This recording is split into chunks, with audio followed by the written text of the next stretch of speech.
ിലേക്ക് എല്ലാവർക്കും സ്വാഗതം. അപ്പോൾ എൻ്റെ ചാനൽ ആദ്യമായി കാണുന്നവർ ചാനൽ സബ്സ്ക്രൈബ് ചെയ്യുക, ലൈക്ക് ചെയ്യുക, ഷെയർ ചെയ്യുക. അപ്പോൾ നമ്മൾ കഴിഞ്ഞ ക്ലാസ്സുകളിൽ ഹിന്ദി വ്യഞ്ജനാക്ഷരങ്ങളാണ് പഠിച്ചുകൊണ്ടിരുന്നത് അല്ലേ. അപ്പോൾ ഇന്ന് ഞാൻ പറഞ്ഞിരുന്നു ഹിന്ദി വ്യഞ്ജനാക്ഷരങ്ങളിലെ സംയുക്ത വ്യഞ്ജനും അതിരിക്ത വ്യഞ്ജനുമാണ് ഇന്ന് നമ്മൾ ഇന്നത്തെ ക്ലാസ്സിൽ പഠിക്കുന്നത്. അപ്പം നമുക്ക് ക്ലാസ്സിലേക്ക് നോക്കിയാലോ. അപ്പം ആദ്യം ഞാൻ എഴുതി വെച്ചുകൊണ്ട് സംയുക്ത വ്യഞ്ജൻ. സംയുക്ത വ്യഞ്ജൻ എന്ന് പറയുമ്പോൾ തന്നെ നമുക്ക് അതിൻ്റെ അർത്ഥം അറിയാമല്ലോ. സംയുക്തം എന്ന് പറഞ്ഞാൽ രണ്ട് അക്ഷരങ്ങൾ തമ്മിൽ കൂടിച്ചേരുമ്പോൾ കിട്ടുന്ന ഒരു അക്ഷരത്തെയാണ് സംയുക്ത എന്ന് പറയുന്നത് അല്ലേ. സംയുക്ത വ്യഞ്ജൻ രണ്ട് അക്ഷരങ്ങൾ തമ്മിൽ കൂടിച്ചേരുമ്പോൾ. അപ്പം ഞാനിവിടെ എഴുതി കാണിക്കാം. നമ്മൾ പഠിച്ചിട്ടുള്ള രണ്ട് അക്ഷരങ്ങളാണ് ഞാൻ എഴുതുന്നത്. അപ്പോൾ ഒന്നാമത്തെ ഇത് ഏതക്ഷരമെന്ന് എല്ലാവർക്കും അറിയാലോ, കായ, ക. ഇങ്ങനെ നമ്മൾ ഹൽച്ചിനും ഇടുമ്പോൾ ഇത് വായിക്കുന്നത് ക എന്നാണ് കേട്ടോ. ഹൽച്ചിനും ഇല്ലാതെ വായിച്ചെങ്കിൽ മാത്രമേ ഇത് കായാവുള്ളൂ. അപ്പോൾ ഈ ഇട്ടാക്കുന്ന ചിഹ്നത്തെ ഹൽച്ചിനും എന്നാണ് പറയുന്നത്. അപ്പോൾ ഇതെന്തായി ക, ക പ്ലസ് ഷ.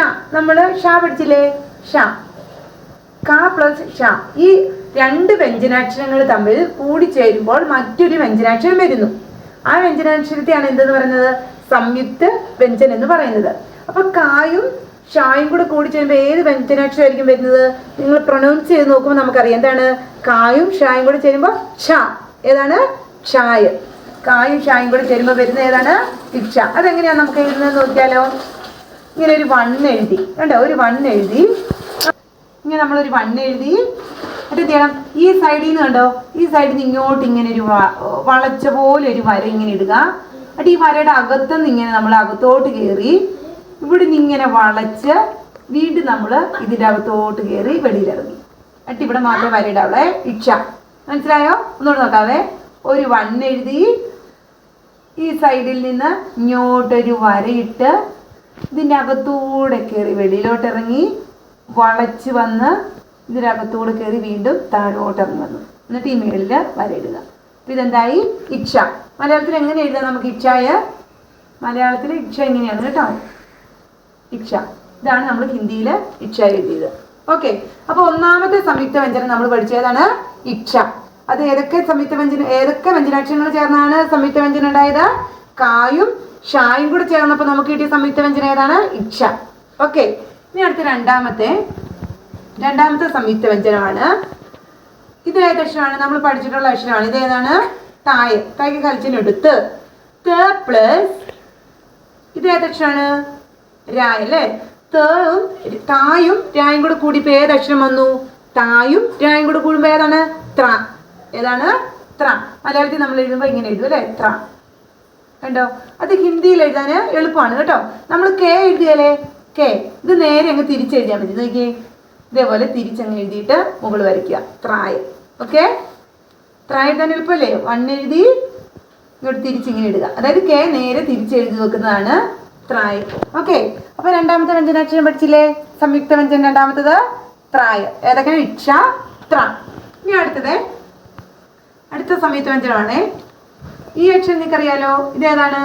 ജായ. ജായും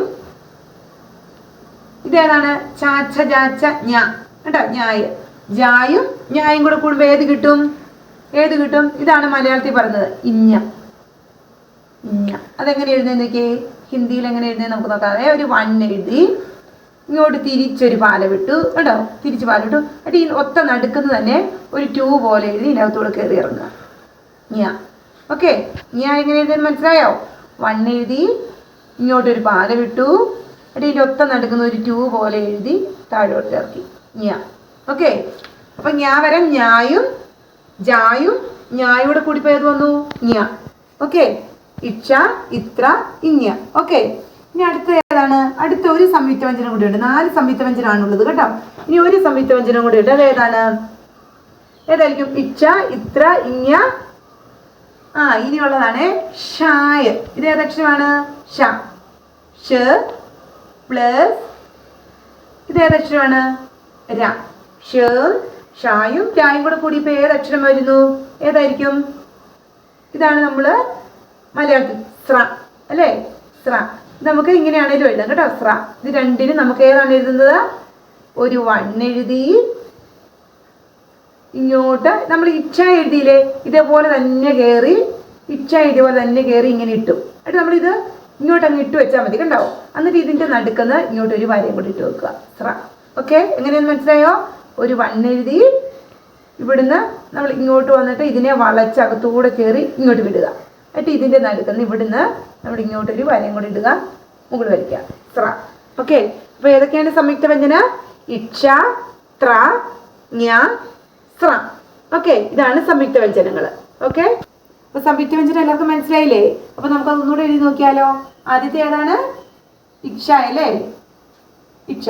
ഇക്ഷ എങ്ങനെ എഴുതുന്നത്? ഒരു 1 എഴുതി ഇവിടുന്ന് വളച്ചിങ്ങനെ വരിക, മുകളിലോട്ട് കയറി താഴോട്ട് ഇറങ്ങുക, വളച്ച് വന്ന് അകത്തുകൂടെ കയറി താഴോട്ട്. ഇക്ഷ. ഓക്കെ. അടുത്തത് ഇക്ഷ. ഏതാണ് അടുത്തത്? ത്ര അല്ലേ? ത്ര. അതെങ്ങനെയാണ്? എല്ലാവർക്കും അറിയാം. കെ തിരിച്ചെഴുതുക. കെ തിരിച്ചെഴുതി ത്ര. ഓക്കെ. അടുത്തത് സ്ര. അതെങ്ങനെയാണ്? 1 എഴുതി ഈക്ഷ ഇതുപോലെ ഇതിൻ്റെ അകത്തൂടെ കയറി ഇങ്ങോട്ടിട്ടു, ഇവിടുന്ന് ഒരു വരയും കൂടി ഇങ്ങോട്ട് ഇടുക, ഇങ്ങോട്ട് വരയ്ക്കുക. ഇനി അടുത്തത് ജ്ഞ. ജ്ഞ എങ്ങനെയാന്ന് നോക്കിയേ. 1 എഴുതി ഇങ്ങോട്ടൊരു പാലം ഇട്ടു, ഇതിൻ്റെ നടുക്കുന്ന 2 പോലെ എഴുതി താഴോട്ട്. ജ്ഞ. ഇക്ഷ, ത്ര, ഇസ്ര, ജ്ഞ. ഓക്കെ. അപ്പോൾ ഇവിടെ കിട്ടില്ല എല്ലാവർക്കും. അപ്പോൾ ഇനി അടുത്ത് നമുക്ക് പഠിക്കേണ്ടത് ഏതാണ്? അതിരിക്തി വ്യഞ്ജനം. അതിരിക്തി വ്യഞ്ജനം. അപ്പം സംയുക്ത വ്യഞ്ജനം എത്ര എണ്ണം ഉണ്ട്? 4 എണ്ണമാണുള്ളത് അല്ലേ? ഇക്ഷ, ഇത്ര, ഇസ്ര, ഇഞ്ഞ. അങ്ങനെ 4 എണ്ണമാണ് സംയുക്ത വ്യഞ്ജനം ഉള്ളത്. ഇനി അതിരിക്തി വ്യഞ്ജനം 2 എണ്ണമാണുള്ളത്. 2 അതിരിക്തി വ്യഞ്ജനമാണുള്ളത്.